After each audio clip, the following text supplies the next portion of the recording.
Laqad kafara, sesungguhnya kafirlah orang yang mengatakan Allah itu tiga dalam satu, satu dalam tiga. Saya jelaskan itu di tengah umat Islam. Otomatis orang luar yang mendengar itu tersinggung apa tidak? Tersinggung. Apakah perlu saya minta maaf? Nah, udah terjawab.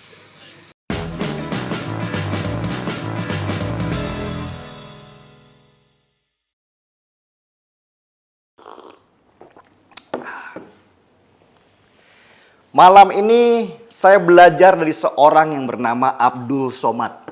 Seseorang yang awalnya dari bukan siapa-siapa mendadak menjadi selebriti di bidang dakwah. Pengikutnya ratusan ribu, ceramahnya ditonton jutaan views. Itu karena ia pintar memadukan dakwah dengan gaya melucu. Seharusnya dengan semua kelebihan itu, ia punya tanggung jawab yang sangat besar. Bagaimana supaya umatnya yang awam dengan agama menjadi lebih pintar dan berakhlak bagus. Ia membawa pesan-pesan Rasulullah SAW sebagai pengusung agama rahmat bagi seluruh semesta alam.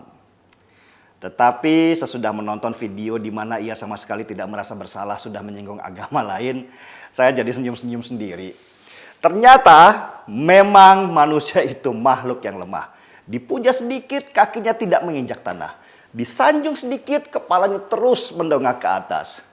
Benar kata orang bijak, ujian penderitaan itu adalah ujian yang paling ringan. Ujian terberat sesungguhnya adalah ketika manusia merasa ia berkuasa.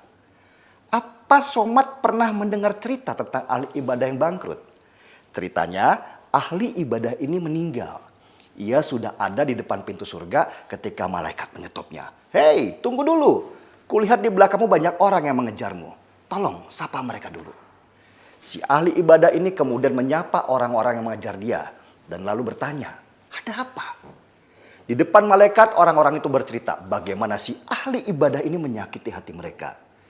Ahli ibadah itu lalu meminta maaf satu-satu kepada orang itu.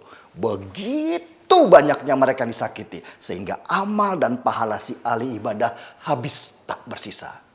Dan tinggal satu orang lagi. Si ahli ibadah kemudian bertanya, maafku sudah habis. Apa yang ingin kamu minta dariku? Dan orang itu berkata, kalau begitu tolong ambil semua dosaku sebagai pengganti maafmu. Dahsyat memang. Menjadi seorang ahli ibadah, apalagi seorang guru agama itu sesungguhnya mengerikan. Karena tuntutannya jauh lebih besar. Ia harus jadi panutan dari ratusan ribu pengikutnya. Dan melihat Somad, saya seperti berada pada cerita ahli ibadah yang bangkrut itu. Padahal apa sulitnya meminta maaf di dunia ini daripada kelak maafnya ditagih di akhirat nanti. Sulit memang, karena kesombongan itu sudah menutup mata dan hati seseorang. Satu pelajaran lagi kita dapat supaya kita semakin bijak. Jika agama itu petunjuk, berarti agama itu bukan hanya ada di kitab, tetapi justru ada pada perilaku orang sekitar yang mengajari kita tentang akhlak. Mari kita bongkar semua. Saya seruput kopi dulu. Kita di acara Timeline. Saya Deddy Siregar.